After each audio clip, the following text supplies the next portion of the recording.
Good morning, my students. I hope you are good and fine at home. So, here I am with my lecture number 5 of Elementary Economics, class 9th.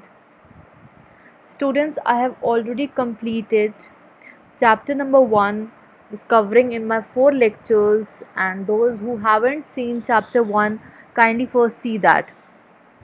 Students, further, if you have any doubt in any of the topic, you can mention in the comment section so that I could make a separate video for your better understanding.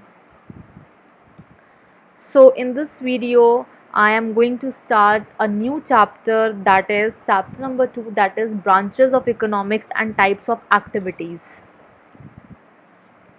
Now we have already studied the meaning of economics in my previous lecture.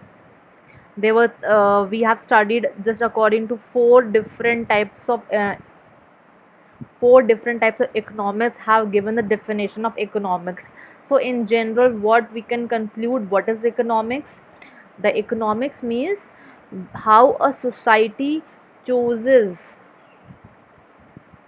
between their unlimited wants, how the economic decisions are taken by a society because they are having the unlimited wants and the scarce resources. So in this chapter we are going to study the branches of economics and the types of various activities. So let's proceed to our topic number 1, that is branches of economics.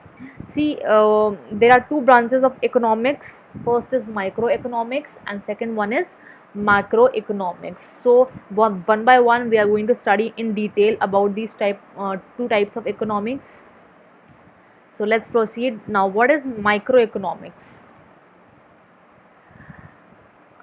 See the word micro. Now, what is the meaning of micro here? Micro means very small, very tiny amount. Now, what is the definition? Microeconomics is that branch of economics which is concerned with the decision making of a single unit of an economic system. Means is Microeconomics is that branch of economics which is concerned, which is deals with the decision making of a single one unit of an economic system. How the means single unit can be either your consumers, your producers, your distributors, or any single individual, single economy, single community. So microeconomics is that branch of economics which deal that how the single unit of individual takes the decision regarding the purchase of various commodities. Now in simple words, more in simple words is given, microeconomics can simply be defined as a study of economic decision. Now what is economic decision? Decision regarding the purchase and selling of the commodities. Now this economic decision is taken by the micro units. Micro means small units, and examples such as individual, consumer, or producer. So whenever we talk about the economic decision taken by a single individual, single community, single producer, single consumer, so we talked about microeconomics, that is called as microeconomics. So basically microeconomics means very small, and it deals with the decision making of a single unit of an economic system, because as we know economic system is very large. So we are not talking about the whole economic system, we are talking about one part of the economic system. So when we are taking the decisions of any one part of the whole economic system, so that will be called as the microeconomics. We are not talking about whole of the economic system, we are talking about any one part of the economic system. We are concerned with only one part of that economic system. So I hope so you must have got this definition. It is very easy. uh, you can either write this definition or you can write this definition also, but the meaning of both the definitions are same. So it is concerned the decision making of a single unit of an economic system. Now what are the examples? Profit of a producer, finding how much profit a producer is earning. A producer means one producer is earning. So we are not talking about all the producers, we are talking about only one producers, hence we are talking about microeconomics. Savings of an individual, we are talking about how one person is able to save, how much amount of money he is able to save. So here we are talking about one individual, so that is microeconomics. Price of one commodity, we are talking about the price of one commodity that is being sold to the consumers. So we are not talking about all the commodities, but we are talking about only one commodity, and hence that is known as microeconomics. So I hope so you must have got this definition very well. So let's proceed to the next topic, that is macroeconomics. Now what is macroeconomics? Micro we have discussed, that means talking about a single unit of an economic system. Now word macro means large, just opposite of micro. Macro means large, and thus it is that branch of economics which is concerned with the economic magnitudes relating to the economic system as a whole, rather than, sorry, two is written twice, to the microeconomics units like individuals or firm. So it is concerned with the whole economic system. Just in the previous we have studied that it is concerned only one part of the whole the whole economic system, but in macro we are concerned with the decision making of the whole economic system. Just it is that branch of economics which is concerned with the economic magnitudes relating to the economic system as a whole, rather than studying the microeconomic units which we study in the microeconomics. So you can write this definition till here also, because it is completely defining this term. You may or may not write the this further line. So microeconomics deals with studying the economic decisions about the whole society. Just suppose that this is an economic system, and suppose if we are studying just one part of this economic system, so that will be called as microeconomics. That will be called as microeconomics. But if we are studying about the entire economic system, so that will be known as microeconomics. It's very simple and easy to differentiate between these two terms.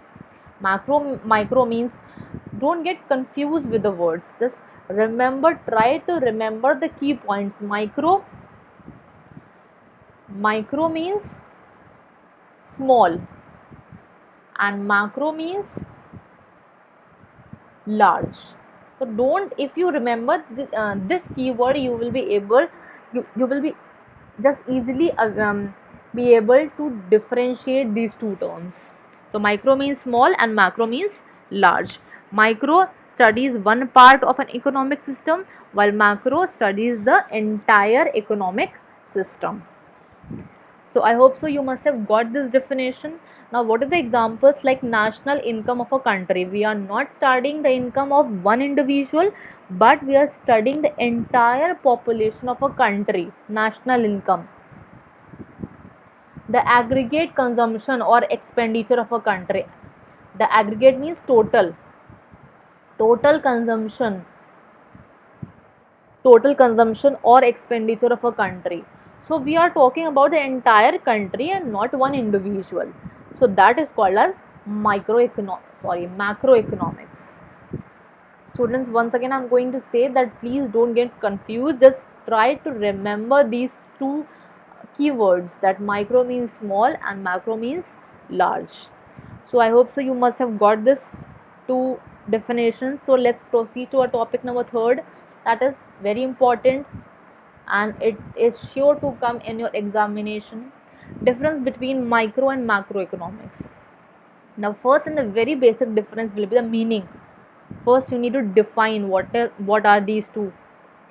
Micro means deals with the economic decision making of an individual, of one individual, and macroeconomics deals with the economic decisions of an entire economy, which I have already told you. There is no further discussion required here. Now, second part is components. This microeconomics takes into account small components. We have studied that micro means small and macro means large. So thus it takes into small components and it takes into large components of the economy.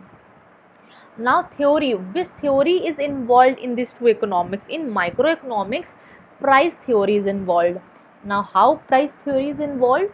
Because we are concerned with the price of one commodity, with the income of how the consumers are able to purchase one commodity, how an individual is striving hard to work and just to save. So we are talking about the one individual. And in macroeconomics, we are studying the income, we are studying the income of a whole country. When we are about to find the national income of the entire country, so that involves the income theory. So income theory is a large concept and price theory is a small concept. So I hope so you must have got these three differences. Now let's fourth one is homogeneous or similar products. Now in microeconomics, homogeneous or similar products are involved because we are talking about an individual, one individual. So whatever commodities he is purchasing, because we are talking about one individual only, so there are no variation in the individual. Suppose you are talking about one individual, and if suppose we are taking into one more account, that is one more individual, so it can happen that he is purchasing some different commodity and he is purchasing some different commodity. But in microeconomics we take only one individual's account, so there is no possibility of different products. He will purchase what he likes, so he purchases homogeneous or you can say similar products only. There is no variation in purchasing the products. While in macroeconomics we studied the entire economy, the entire population, and just it is not possible that the entire population purchases the same products. That is not possible. So it involves heterogeneous or the dissimilar products, because the consumers may vary just in purchasing the different goods. Some of the people like different goods while some of the people like different goods.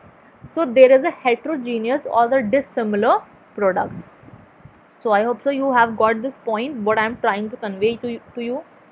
Now process, which process it is involved?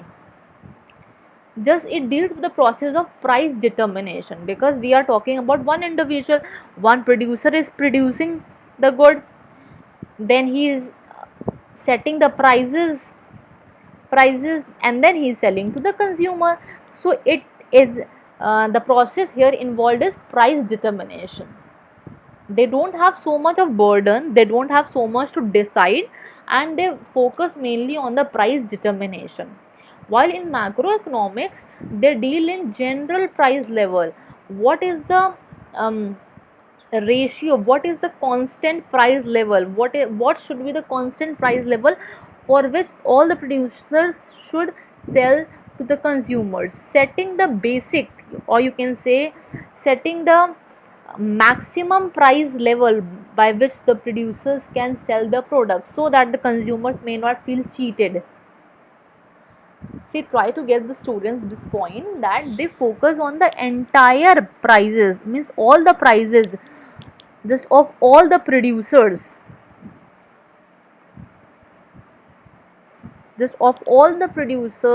setting the basic or minimum prices by which all the producers can sell the products.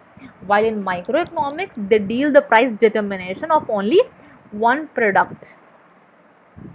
So I hope so you have got all the 5 points. This difference you can note down in your notebooks and learn from here, because these are the easiest points which I have made for you all. So you can note down these points and you have to learn just at least 5 points. So let's proceed to our last topic of this lecture, that is human activities. This topic is already been discussed in the commerce of chapter number 1.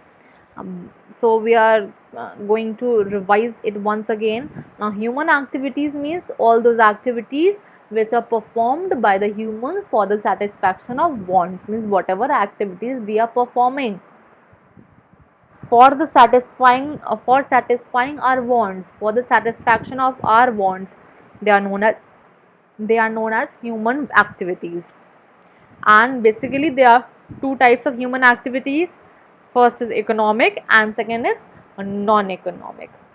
And now what are the meaning of these two activities, we are going to study this in my next lecture. So till then, just revise whatever I have taught to you, and if you feel any doubt in any of the topic, feel free to mention in the comment section. Just I hope so you must have got whatever I have taught to you today, and thank you for watching. Till then, be safe and have a nice day.